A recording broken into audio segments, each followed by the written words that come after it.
बेटा आज जो है हम उर्दू का लेक्चर नंबर 4 हम शुरू कर रहे हैं। ये चौथा लेक्चर है आपका। आपने इससे पहले 3 लेक्चर आपने देखे हैं। पहला लेक्चर जो था हमारा किताब का तारुफ था। दूसरा लेक्चर जो था उसमें हमने आपके पेपर जो बोर्ड का है उसके ऊपर बात की थी, टाइम मैनेजमेंट के ऊपर बात की थी। एक चीज़ का इजाफा उसमें करेंगे, प्रेजेंटेशन। जब आपका पहला सबक शुरू होगा और आपका सवाल पहला होगा तो मैं आपको ये बताऊंगा क्या है कि आपने सवाल को कैसे लिखना है अपनी कॉपी के अंदर, और वही तरीका आपके इम्तिहानी जवाब में जो आप इम्तिहानी पेपर पर्चा देते हैं उसके अंदर भी लिखने का वही तरीका होगा। तो वो प्रेजेंटेशन पर एक लेक्चर होगा। तो तीसरा जो हमने लेक्चर दिया है वो हमने दिया है मज़मून के ऊपर। मज़मून के ऊपर जो लेक्चर था वो इससे गुज़िश्ता लेक्चर था। हमने पता चल गया कि मज़मून की तारीफ़ क्या है, उसके अज्जा क्या हैं, और उसके अज्जा के साथ साथ उसकी उर्दू अदब की मुख्तसर इब्तदाई तारीख़ क्या है और उसकी अक़साम क्या हैं।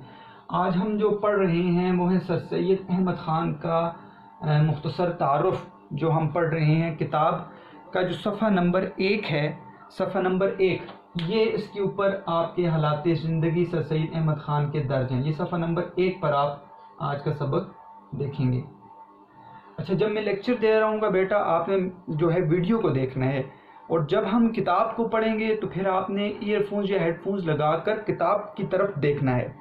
देखें, एक तो बोर्ड छोटा है, कोशिश की है कि इसके ऊपर सारा लेक्चर आ जाए, लेकिन दूसरी बात यह कि अहम चीज़ एक मानी भी होते हैं कि जो हम बीच में देखेंगे, मुश्किल अल्फाज के मानी और उसके मुख्तलिफ़ अल्फाज की तशरीह, मुख्तलिफ़ अल्फाज को बयान करना। तो जब मैं लेक्चर दूंगा उसमें मैं किताब को समझाऊंगा, और जब मैं किताब को ख़ुद पढ़ूंगा तो फिर आपने किताब की तरफ देखना है, आपने फिर वीडियो को नहीं देखना। आपने अपने सामने अपनी किताब रखनी है, अपने हाथ में आपने पेन रखना है, ठीक है। पेंसिल से या पेन से आपने मुश्किल अल्फाज के मानी तहरीर करने हैं उसके ऊपर, और इस तरह आपका ये वीडियो लेक्चर जो है आपका फ़ायदा मंद होगा। आप लगातार अगर मेरी तरफ देखते रहेंगे वीडियो के अंदर, और जब मैं किताब पढ़ रहा हूँ फिर भी आप देखते रहेंगे, तो फिर आपको एट द एंड किताब के अंदर की इबारत समझ नहीं आएगी। तो अभी आपने लेक्चर को देखना है कि मैं क्या लेक्चर यहाँ पर दे रहा हूँ, और फिर आप जब मैं आपको बताऊँगा कि आप अपनी किताब पर निगाह रखें तो आप सिर्फ ईयरफोन्स लगा लें और आवाज़ मेरी सुनें, और फिर आपने किताब पर नज़र रखनी है। तो आज का जो लेक्चर है वह है सर सैयद अहमद ख़ान की हालात ज़िंदगी।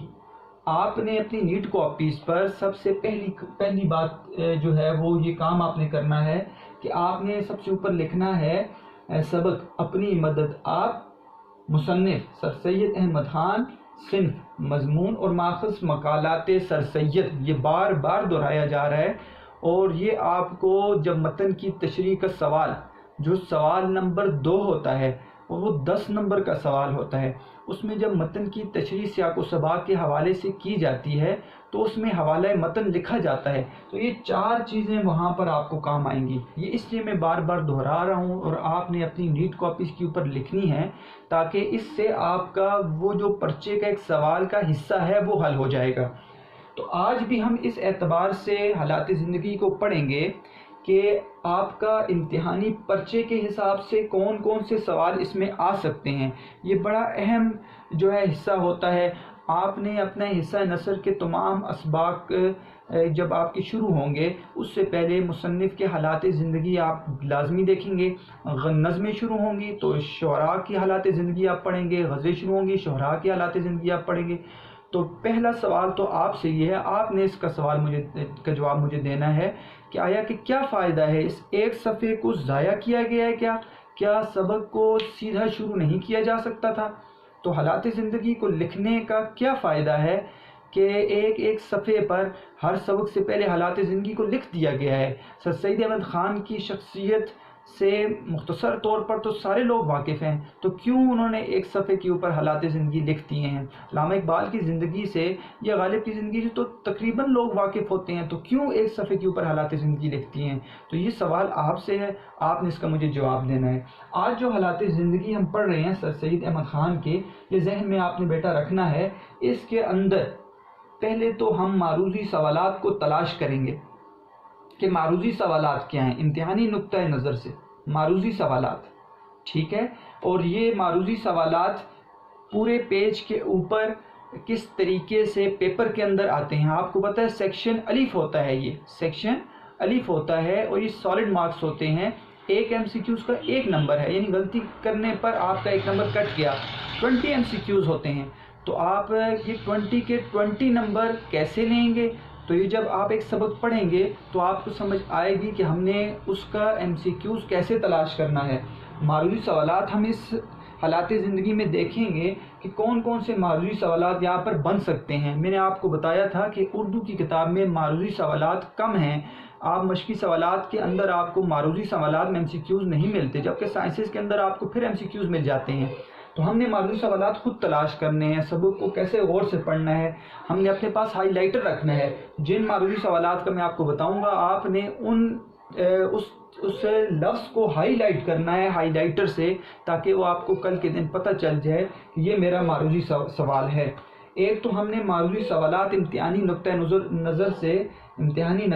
नज़र से यहाँ पर तलाश करने हैं। दूसरा जो अहम हिस्सा है सेक्शन बे, जिसमें आपको पता है आपके 13 सवाल आते हैं, 13 में से आपने 10 सवाल करने होते हैं और 5 नंबर का सवाल है। कुल नंबर इस सेक्शन बे के 50 होते हैं। इसमें मैंने आपको बताया था मुख्तसर सवालात होते हैं। मुख्तसर सवाल जो होता है वो 5 नंबर का होता है, 8 मिनट के अंदर आपने करना होता है। ये इस तरह आपने इसको याद करना है।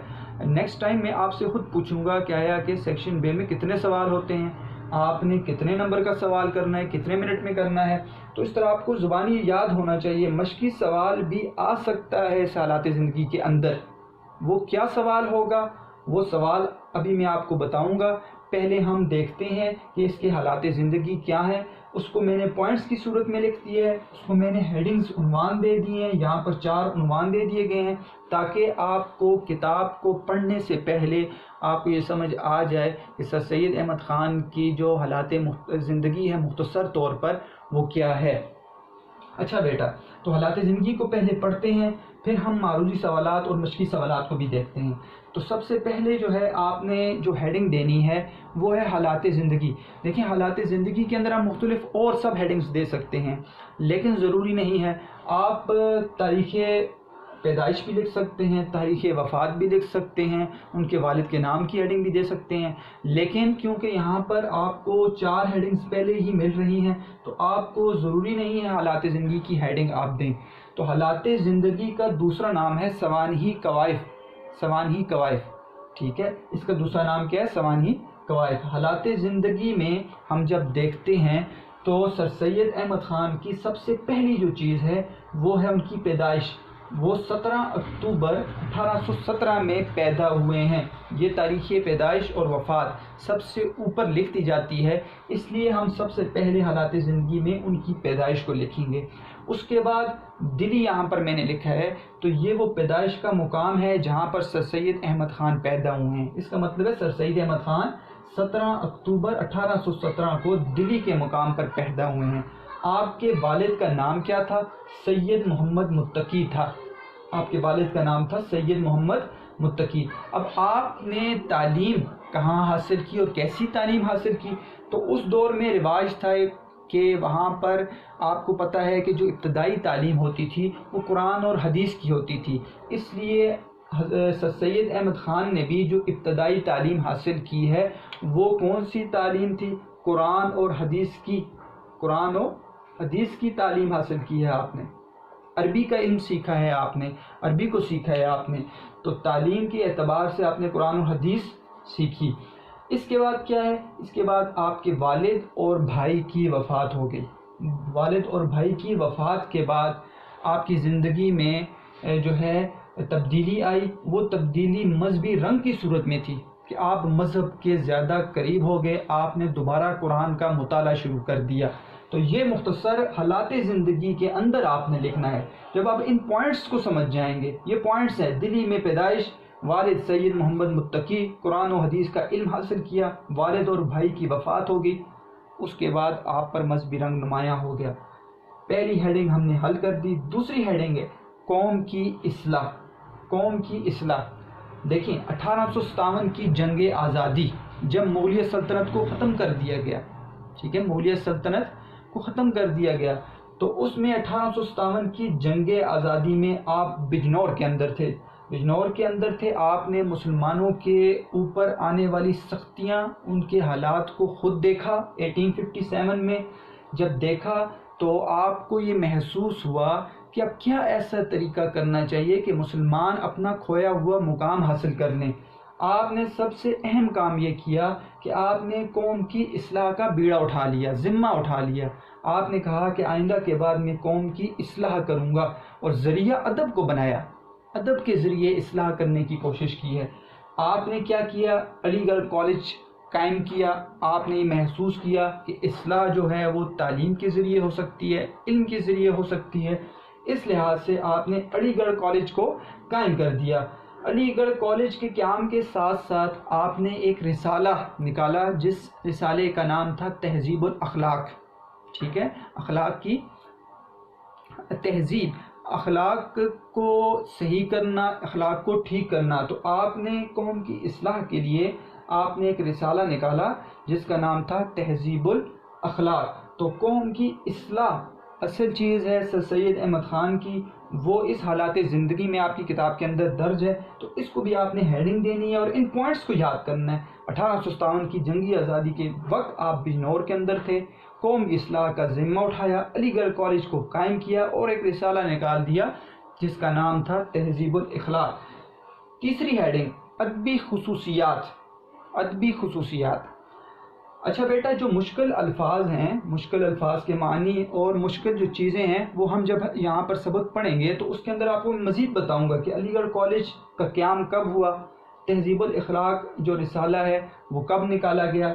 ٹھیک ہے، یہ جو خاص چیزیں ہیں یہ آپ کو میں جب ریڈنگ کروں گا، ٹھیک ہے، عبارت ہم پڑھیں گے تو آپ نے کتاب کے اندر دیکھنا ہے اور آپ نے اپنی کتاب کے اوپر نوٹ کرنا ہے۔ تو ایک ہوم ورک تو آپ کا یہ ہو جائے گا کہ آپ کتاب کے اندر مشکل الفاظ کے معنی جو ہیں وہ خود تحریر کریں گے۔ ادبی خصوصیات، تیسری اہم چیز ہے ادبی خصوصیات۔ اچھا، یہ ادبی خصوصیات انتہائی اہم ہیں۔ ادبی خصوصیات آپ جب دیکھتے ہیں تو آپ تقریباً تمام مصنفین کی ادبی خصوصیات آپ کو معلوم ہونی چاہیے، اور کچھ ایسی ہیڈنگز ہوتی ہیں ادبی خصوصیات کے اندر جو تمام مصنفین پر آپ فٹ کر سکتے ہیں، وہ ادبی خصوصیات تمام مصنفین پر لگائی جا سکتی ہیں۔ تو ادبی خصوصیات کے لحاظ سے جو ہماری کتاب کے اندر، ٹھیک ہے، حالات زندگی میں سر سید احمد خان کی ادبی خصوصیات درج ہیں، وہ سب سے پہلی ادبی جو خصوصیت ہے وہ ہے سادہ اور آسان نثر۔ ٹھیک ہے، سادہ اور یعنی آپ نے سادہ اور آسان نثر کے اندر جو ہے وہ اپنی تصانیف کو لکھا ہے، یعنی ایسی نثر لکھی ہے کہ جو سادہ اور فہم ہو، یعنی سمجھ میں آ جائے۔ دوسری جو اہم چیز ہے مقصدیت۔ مقصدیت یہ ہے کہ آپ نے کسی مقصد کے تحت آپ نے اپنی تصانیف کو لکھا ہے، یہ آپ کی ایک ادبی خصوصیات ہیں۔ تیسری اہم ادبی خصوصیات میں سے ہے کہ آپ نے اپنی تصانیف کے ذریعے مسلمانوں کی اصلاح کرنے کی کوشش کی ہے۔ چوتھی ادبی خصوصیات میں ہے تنوع۔ تنوع کہتے ہیں بچے قسم قسم کا ہونا، ورائٹی، قسم قسم کا ہونا۔ تو آپ نے ایک موضوع پر بات نہیں کی، ٹھیک ہے، آپ نے مختلف موضوعات پر بات کی ہے۔ جو ہم کتاب کے اندر دیکھیں گے تو آپ کو پتہ چلے گا کہ کس کس علم پر آپ نے بات کی ہے۔ تو ورائٹی پائی جاتی ہے آپ کی تصانیف کے اندر، حقیقت نگاری، آپ نے تخیلاتی دنیا، ٹھیک ہے، آپ ایک تصور کر لیں ایک چیز کا اور اس کو آپ بیان کر لیں۔ ایک ہے حقیقت، کسی چیز کا سامنے ہونا، ٹھیک ہے، حقیقت کے اوپر بات کی ہے کہ اس وقت مسلمانوں کے حالات کیا تھے، تو آپ نے حقیقت نگاری کو اپنے ادب کے ذریعے پھیلایا ہے، یہ آپ کی سب سے بڑی ادبی خصوصیت میں شامل ہے۔ تو ایک ادبی خصوصیت ہے سادہ اور آسان نثر آپ نے جو ہے وہ لکھی ہے، مقصدیت کے اوپر بات کی ہے، اصلاح کی ہے مسلمانوں کی، تنوع ہے آپ کی تصانیف کے اندر، اور آپ کی تصانیف کے اندر حقیقت نگاری پائی جاتی ہے۔ اور آخری جو ہماری ہیڈنگ ہے وہ تو ہے تصانیف کی۔ آپ کی تصانیف میں چند تصانیف آپ کی کتاب کے اندر لکھی ہوئی ہیں، آثار الصنادید، اسباب بغاوت ہند اور خطبات احمدیہ۔ ہم جب پڑھیں گے تو ہم دیکھیں گے یہ کون سی کتاب ہے، اسباب بغاوت ہند کس کے اوپر لکھی گئی ہے، کون سی کتاب ہے، اور خطبات احمدیہ کون سی کتاب ہے۔ بیٹا اب میں کتاب کی عبارت پڑھوں گا تو آپ نے یہ دیکھنا ہے کہ اس کتاب کی عبارت میں معروضی سوال کون کون سا بنتا ہے، اور کچھ معروضی سوالات میں نے یہاں پر لکھ دیے ہیں کہ یہ چیزیں جو ہیں MCQs کے طور پر آپ کے پیپر کے اندر